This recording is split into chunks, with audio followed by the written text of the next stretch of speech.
Au sommet CELAC-UE, Kaja Kallas interpelle Washington et affirme que le recours à la force n'est justifié qu'en cas d'autodéfense ou en vertu d'une résolution des Nations Unies. Alors que les Philippines se remettent à peine de la tempête Kalmaeji, un super typhon Fungong balaye le nord de l'archipel. Les autorités ont évacué 1 million de personnes. Des centaines de militaires irakiens et des personnes déplacées ont voté par anticipation ce dimanche à Bagdad lors d'élections législatives cruciales pour le pays et la région. Impressionnant spectacle aérien sur une plage près d'Athènes, vieux avions, chasseurs et avions de ligne se sont succédés pour le plus grand bonheur d'un public mêlé de curieux et d'admirateurs. Kaja Kallas, la chef de la diplomatie de l'UE, participe au sommet de la communauté des États d'Amérique latine et des Caraïbes et de l'Union européenne en Colombie, alors que la région est secouée par des frappes militaires américaines. Elle a souligné que pour l'Union européenne, l'usage de la force n'est justifié que dans des circonstances très encadrées. Under international law, you can use force only for two reasons, either self-defense or on the basis of UN Security Council resolution. La réunion entre l'UE et les États d'Amérique latine et des Caraïbes a été marquée par des divisions au sujet de ces opérations américaines visant des navires supposés transporter de la drogue. Selon Pete Hegseth, le secrétaire américain à la Défense, depuis début septembre, 14 frappes ont tué 69 personnes sur des bateaux près du Venezuela et dans le Pacifique oriental. Le président colombien Gustavo Petro a de son côté qualifié ces attaques d'exécution extrajudiciaire. Mais plus largement, la portée du sommet a été interrogée en raison de l'absence de nombreux leaders clés, dont la présidente de la Commission européenne Ursula von der Leyen, représentée par Kaja Kallas.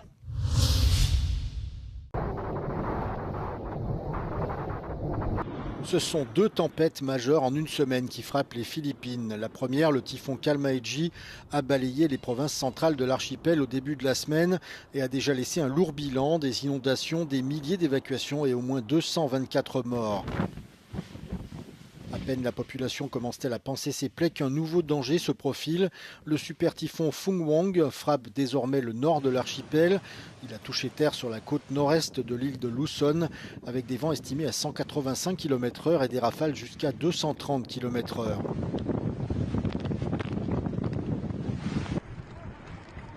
Plus d'1 million de personnes ont été évacuées. Les autorités parlent déjà d'un risque de vague de submersion de plus de 3 mètres au-dessus des niveaux habituels, de pluies torrentielles et de glissements de terrain dans des zones déjà fragilisées par la précédente tempête.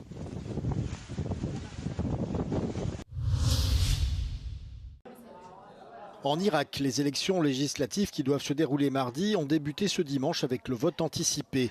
Environ 1,3 million de membres de l'armée et des forces de sécurité ainsi que 26 000 personnes déplacées étaient appelées à voter avant le scrutin principal. Ce vote déterminera si le Premier ministre Mohamed Shia al-Soudani obtiendra un second mandat dans un climat marqué par la crainte d'un élargissement des tensions régionales.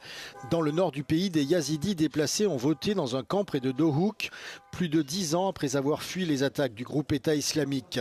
Beaucoup ne sont toujours pas rentrés chez eux, faute d'accords politiques et d'infrastructures suffisantes.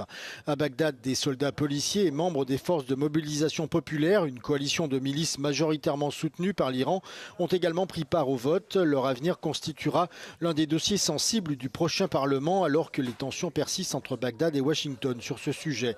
Au total, 7 744 candidats sont en lice, issus pour la plupart de partis ancrés dans des logiques confessionnelles.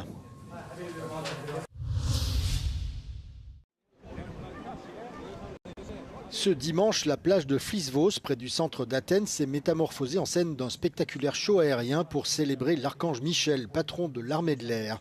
Petits et grands ont été captivés par les passages de 2 rafales grecques à très basse altitude, tandis que le F-16 Zeus a déclenché les applaudissements du public. La participation exceptionnelle d'un F-35 italien accompagné d'un ravitailleur a marqué les esprits, symbolisant la coopération avec ce pays allié de longue date. Les compagnies aériennes nationales Sky Express et Aegean Airlines étaient également de sortie. Enfin, les avions historiques grecs, le Supermarine Spitfire MJ755 et le T6 Harvard, ont offert des survols teintés de nostalgie.